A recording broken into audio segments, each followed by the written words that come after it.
Apex కోర్టుకి వెళ్తారు, సుప్రీంకోర్టుకి వెళ్తారు. ఎందుకు వెళ్ళలేదు ఒకటి వీళ్ళ ప్రశ్న. ఆ నిజమే కదా, దర్యాప్తు జరిగినప్పుడు ఆ సస్పెన్షన్ మేము తాత్కాలికంగా ఎత్తివేస్తున్నాం అలాంటి, అంటే ఆ ప్రోటోకాల్స్ ప్రావిజన్స్ ఏంటో నాకు నాలెడ్జ్ లేదు, మీకు ఎక్కువ మీకు అవగాహన ఉంటుంది, మీరు ప్రభుత్వంలో ఉన్నారు కాబట్టి. ఏమంటారు ఇది?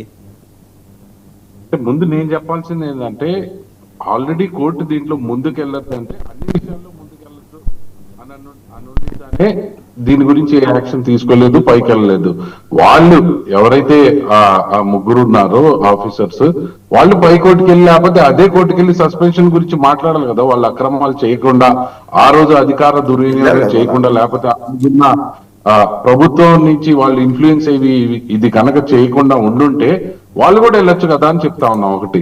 రెండు, ఇందాక మాట్లాడతా అంటే చాలా చెప్పారు, ఛార్జ్ షీట్ లో ఫోన్ పోయింది అవన్నీ రాసినాయి. ఎందుకంటే ఛార్జ్ షీట్ రాసినప్పుడు ఎవరైతే కంప్లైంట్ ఉంటారో ఆయన చెప్పిన వర్షన్ కూడా రాస్తారు దాంట్లో.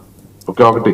రెండు, నేను చెప్పేది ఏంటంటే మనం దాన్ని బేస్ చేసుకునే కదా అదే ఇప్పుడు హైకోర్టు ఇచ్చింది. అదే third additional chief judicial magistrate Vijayawada ఇచ్చిన ఫస్ట్ సెంటెన్స్, మీ సౌకర్యం కోసం, మీ వెసులుబాటు కోసం మరొకసారి చదువుతా. This is a case of extortion wherein the accused is alleged to have taken undue advantage of a consensual intimate relationship with the de facto complainant అని స్పష్టంగా రాశారు కదండి, నేను చెప్పలా, దాంట్లో ఉంది.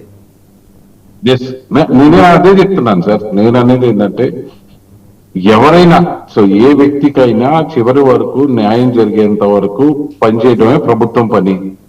మన దగ్గరికి ఒక కేసు వచ్చినప్పుడు, ఒక వ్యక్తి వచ్చి మనకు కంప్లైంట్ ఇచ్చినప్పుడు దాని మీద ప్రభుత్వ పరంగా మనం ఎంత జెన్యూన్ గా ఉండి ఎంత న్యాయం చేయగలుగుతాం అన్నది ఈ కాదంబరి జట్వానీ కేసులో ప్రభుత్వం కానీ, పోలీస్ ఆఫీసర్స్ కానీ, సిఐడి కానీ పనిచేయడం జరిగింది.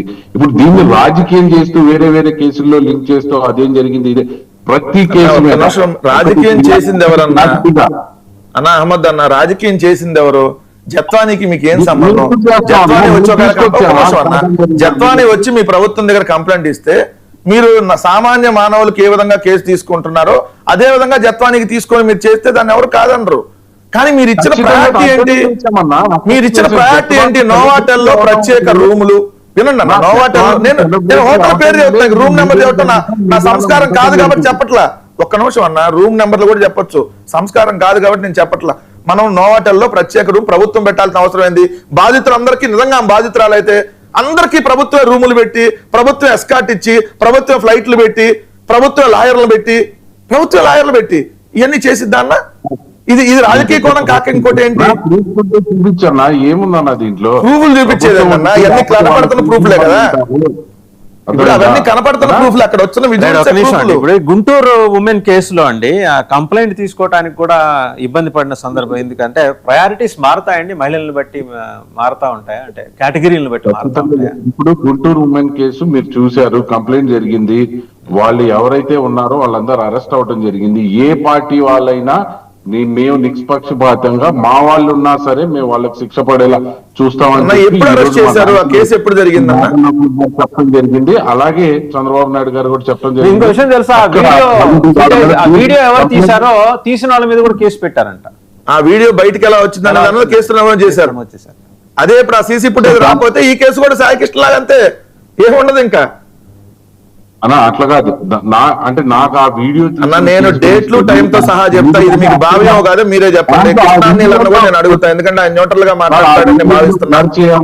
చాలా సెన్సిటివ్ ఇన్ఫర్మేషన్ ఉంది సార్. ఒక్క నిమిషం వాసుదేవన్ గారు, అసలు ఎంత దారుణం అంటే ఇది రెండోసారి సార్. వాళ్ళు ఒకసారి కాదు, 15వ తారీఖు మధ్యాహ్నం 2:30 నుంచి 3:30 సమయంలో వీళ్ళని కొట్టారు. మొగుడు పెళ్ళాము వాళ్ళ పిల్లాడిని ముగ్గురిని కొడితే వాళ్ళ ముగ్గురు పోలీస్ స్టేషన్కి వెళ్తే పోలీస్ స్టేషన్ లో సాయంత్రం దాకా కేసు తీసుకోపోతే భర్త అక్కడే ఉండి భార్యని పిల్లాడిని ఇంటికి పంపించిన తర్వాత మీరు పోలీస్ స్టేషన్కి వెళ్ళి ఎట్ట కంప్లైంట్ ఇస్తారని చెప్పి అప్పుడు వచ్చి ఆమెని రోడ్డు మీద ఏదైతే మహిళలను వ్యవస్థరం చేసినటువంటిది అయితే ఈ అయిపోగానే మళ్ళీ పోలీస్ స్టేషన్కి వెళ్ళారు వాళ్ళు. మళ్ళీ పోలీస్ స్టేషన్కి వెళ్ళి మధ్యరాత్రి 1 గంట దాకా పోలీస్ స్టేషన్ లో ఉన్న కేసు తీసుకోవాలా. ఇది 15వ తారీఖు స్టోరీ. 16వ తారీఖు ఉదయం ఏదైతే ఎమ్మెల్యే దగ్గరకు పిలిపించారు ఇద్దరిని, అవతల తెలుగుదేశం పార్టీ వాళ్ళని పిలిపించిన తర్వాత ఒక మహిళను వ్యవస్థరం చేస్తే తెలుగుదేశం మహిళా ఎమ్మెల్యే సెటిల్మెంట్ కి ప్రయత్నించింది. అప్పుడు వీళ్ళు ఒప్పుకోకపోతే అప్పుడు నార్మల్ తూతు మంత్రంగా కేసు నమోదు చేశారు. 16వ తారీఖు అరెస్ట్ చేయాల.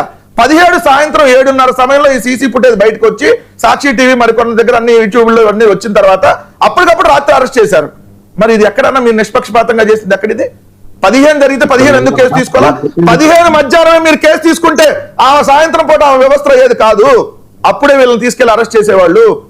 సో మీరు 15 మధ్యాహ్నం తీసుకోబోబట్టి 15 సాయంత్రం ఇది జరిగింది, 16 ఎందుకు అరెస్ట్ చేయలేదు, 17 ఉదయం ఎందుకు అరెస్ట్ చేయలేదు, 17 రాత్రి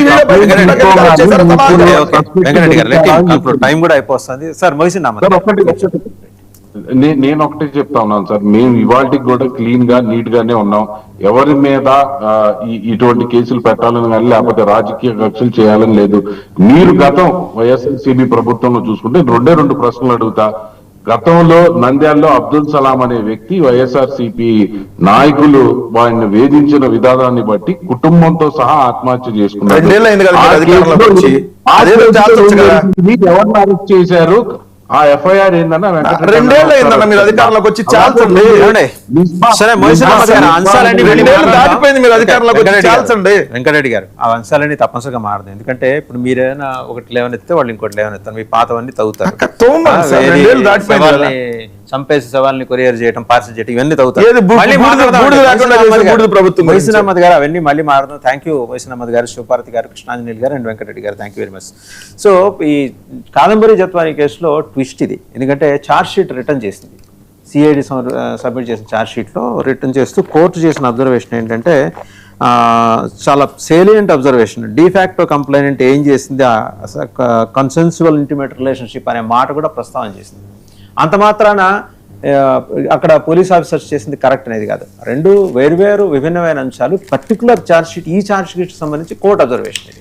అవేవో సాంకేతికపరమైన అంశాలు ఉంటాయి, ఖచ్చితంగా సిఐడి వాటిని సవరించుకొని మళ్ళీ ఛార్జ్ షీట్ తిరిగి సబ్మిట్ చేస్తుంది. దీనివల్ల అతను ఏదో పులికడిగిన ముత్యం కుక్కల విద్యాసాగర్ అని కూడా ఎక్కడ మెన్షన్ చేయలేదు. అదే సందర్భంలో ఒక కేసు దర్యాప్తులో ఉంది, ఆ దర్యాప్తు ఆపండి, దర్యాప్తు విచారణ ప్రక్రియ ఆపండి అని అన్నప్పుడు ఆ నిమిత్తం 3 ఐపీఎస్ని సస్పెండ్ చేసిన ప్రభుత్వం ఈ విషయంలో తిరిగి పునరాలోచించుకోవాలి కదా అనేది వైసీపీ ప్రశ్న. సో కక్ష సాధింపు కొనసాగుతుంది. బహుశా పిఎస్ఆర్ ఆంజనేయులు సస్పెన్షన్లో ఉండగానే ఆయన మాదిరే ఎవరండి సునీల్ కుమార్ మాదిరే రిటైర్ అవుతారేమో. అటువంటి వెసులుబాటు సౌకర్యం ఆ ఐపీఎస్లకి ఈ ప్రభుత్వం కల్పిస్తుందేమో అనేది వీళ్ళ సందేహం.